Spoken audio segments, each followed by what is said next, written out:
Friends, ఇవాళ మా లక్ష్మమ్మ అన్నం వండుతుంది. చూడండి, మా లక్ష్మమ్మ అన్నం వండుతుంది ఇవాళ. ఇంటికాడ వండొచ్చినవా? ఏం కూర చేసినావు? కూర చేయలే, అన్నం వండి వచ్చిన. ఎందుకు చేయలే? కూర ఏం లేదు, ఒక 2-3 బెండకాయ ఉంది. 3 ఉన్నాయి బెండకాయలు? ఒక 1/2 కిలో సుమారుగా ఉన్నాయి. అవునా?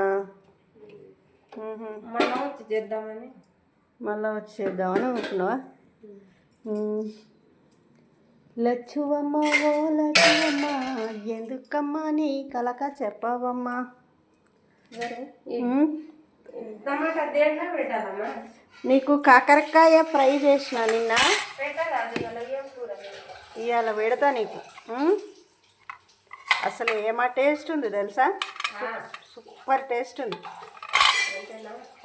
రాత్రి లక్ష్మి కూడా కొంచెం పెట్టిన, వచ్చింది.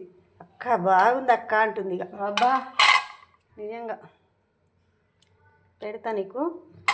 ఇప్పుడు పెట్టుకొని అన్నం స్నానం చేసి రాకు. పోతున్నా, నేను స్నానానికి పోతున్నా. కానీ నువ్వు అది అన్నం దించి పోయి నీట్గా గడుగు. నీట్గా గడిగి ఈ బండ తుడుసు. సరే కానీ సరే, బండ తుడిచి ఇంకా నేను వస్తా మరిగా. ఊరికి పోవాలి ఈరోజు. ఓకేనా? ఓకే.